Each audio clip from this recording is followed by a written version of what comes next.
Johnny master ను police కస్టడీకి అనుమతించింది రంగారెడ్డి జిల్లా కోర్టు 4 రోజుల పాటు కస్టడీకి తీసుకోవడానికి పర్మిషన్ ఇచ్చింది. జానీ మాస్టర్ ప్రస్తుతం చంచల్గూడ జైల్లో ఉన్నారు. దీంతో అతన్ని కాసేపట్లో నార్సింగి పోలీసులు కస్టడీలోకి తీసుకోబోతున్నారు. ఇప్పటికే చంచల్గూడ జైలుకు వెళ్లారు పోలీసులు. కస్టడీలో బాధితురాలి ఆరోపణలపై ప్రశ్నలు సంధించబోతున్నారు.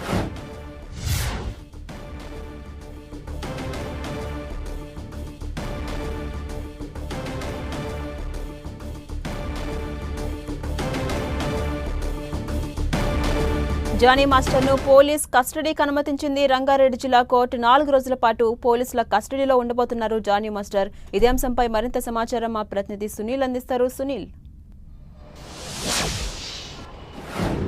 తెలుగు చలనచిత్ర పరిశ్రమలో తీవ్ర దుమారం రేపినటువంటి జానీ భాషా అలియాస్ జానీ మాస్టర్ని పోలీస్ కస్టడీకి అనుమతిస్తూ కొద్దిసేపటి క్రితమే రంగారెడ్డి కోర్టు ఆదేశాలు జారీ చేసింది.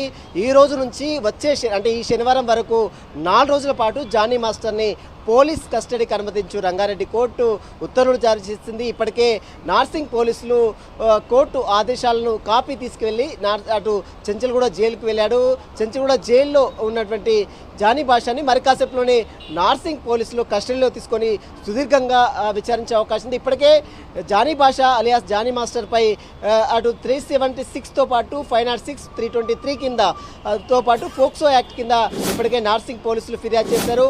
బాధితురాలు ఇచ్చినటువంటి స్టేట్మెంట్ని బేస్ చేసుకొని జానీ భాషపై పలు సెక్షన్లు నమోదు చేశారు. ఇటీవల కాలంలో జానీ భాష గోవాలో పోలీసులు అరెస్ట్ చేసి హైదరాబాద్లో ఉన్నటువంటి ఉప్పరపల్లి కోర్టులో ప్రొడ్యూస్ చేశారు. ప్రస్తుతం చంచల్గూడ జైల్లో జ్యుడిషియల్ రిమాండ్లో ఉన్నటువంటి జానీ భాషని కస్టడీలో తీసుకొని విచారించి మరిన్ని విషయాలు వెళ్ళొకొస్తాయని మాత్రం పోలీసులు భావిస్తున్నారు. ఇందులో భాగంగానే జానీ భాషని వారం రోజుల పాటు కస్టడీ కోరుతూ రంగారెడ్డి కోర్టులో నార్సింగ్ పోలీసులు కస్టడీ పిటిషన్ దాఖలు చేశారు. ఈ పిటిషన్పై ఈరోజు విచారించిన కోర్టు 4 రోజుల పాటు జానీ భాషను పోలీస్ కస్టడీకి అనుమతిస్తూ ఉత్తర్వులు జారీ చేసింది. మరి కాసేపులోనే జానీ భాషని జానీ మాస్టర్ని పోలీస్ కస్టడీకి తీసుకొని సుదీర్ఘంగా విచారించే అవకాశం ఉంది. ప్రధానంగా మహిళా కొరియోగ్రాఫర్ ఇచ్చినటువంటి స్టేట్మెంట్ బేస్ చేసుకుని అతను మైనర్గా ఉన్నప్పుడే ఆమెపై లైంగిక దాడికి పాల్పడ్డాడు. ఎందుకు అక్కడికి వెళ్ళవలసి వచ్చింది, దురుద్దేశపూర్వకంగానే ఆమెని మహిళా కొరియోగ్రాఫర్గా అసిస్టెంట్ కొరియోగ్రాఫర్గా ఆమె దగ్గర పెట్టుకున్నాడా, వీటన్నిటి అంశాలకు సంబంధించిన దాంట్లో పూర్తిగా వివరాలు సేకరించి అతని యొక్క స్టేట్మెంట్ కూడా నమోదు చేసుకోవడానికి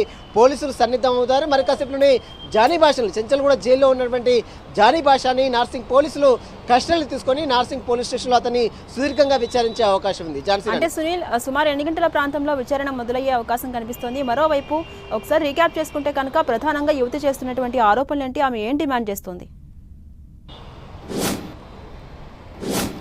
ప్రధానంగా మహిళా కొరియోగ్రాఫర్గా అసిస్టెంట్ కొరియోగ్రాఫర్గా తన దగ్గర పెట్టుకొని అనేక సార్లు లైంగిక దాడికి పాల్పడ్డారు. మరోవైపు తనకు ఒకవేళ ఈ విషయాలు బయట చెప్తే మాత్రం తనకు ఎక్కడ అవకాశాలు లేకుండా చేస్తారు. మరోవైపు తన కొరియోగ్రాఫర్ సంబంధించినటువంటి కార్డు అసోసియేషన్లో కార్డు ఇవ్వడం కోసం కూడా తీవ్ర ఇబ్బందులు గురి చేశారు. తన లైంగిక వాంఛ కోరికలు తీర్చిన తర్వాతనే ఆ కార్డు ఇప్పించాడంటూ కూడా బాధితురాలు ఆరోపణలు చేస్తుంది. వీటికి సంబంధించిన దానిపై కూడా పూర్తిగా ఆధారాలు సేకరించే పనిలో అటు పోలీసులు పడ్డారు. ఎందుకంటే బాధితురాలు ఇచ్చినటువంటి స్టేట్మెంటు అదేవిధంగా మైనర్గా ఉన్నటువంటి సమయంలోనే ముంబై తీసుకువెళ్ళి ఒక హోటల్లో లైంగిక దాడికి పాల్పడ్డారని బాధితురాలు చెప్తుంది. కాబట్టి దానికి సంబంధించిన దాంట్లోనే పోలీసులు పోక్సో యాక్ట్ను కూడా నమోదు చేశారు. వీటన్నిటి అంశాలకు సంబంధించిన దాంట్లో పూర్తిగా అతని దగ్గర వివరాలు సేకరించాలని పోలీసులు భావిస్తున్నారు. ఇందులో భాగంగానే వారం రోజుల పాటు కస్టడీ కోరితే అతన్ని 4 రోజుల పాటు రంగారెడ్డి కోర్టు కస్టడీకి అనుమతించింది. ఇప్పటికే జానీ భాషపై అటు పోక్సో యాక్ట్ కూడా నమోదైంది. ఇప్పటికే నాన్ బెయిల్ కేసులు కూడా నమోదు కావడం జరిగింది. ఇప్పటికే బెయిల్ పిటిషన్ కూడా దాఖలు చేశారు. కానీ ఆ బెయిల్ పిటిషన్ని పై అటు కోర్టు ఎలాంటి నిర్ణయం ప్రకటించకపోవడంతో కేవలం పోలీస్ కస్టడీకి మాత్రమే కోర్టు అనుమతించింది. ఈరోజు మరి కాసేపులోనే జానీ భాషా అలియాస్ జానీ మాస్టర్ని నార్సింగ్ పోలీసులు కస్టడీలో తీసుకొని సుదీర్ఘంగా అతని యొక్క స్టేట్మెంట్ కూడా నమోదు చేసుకుని ఆధారాలు సేకరించే పనిలో పడింది. ఖచ్చితంగా ఈరోజు అతన్ని మరి కాసేపులోనే చంచల్గూడ జైల్లో నుంచి కస్టడీలో తీసుకొని వైద్య పరీక్షలు చేసిన తర్వాత నార్సింగ్ పోలీస్ స్టేషన్ తీసుకెళ్లి అతన్ని సుదీర్ఘంగా పోలీసులు కూడా విచారించే అవకాశం ఉంది. Thank you Sunil.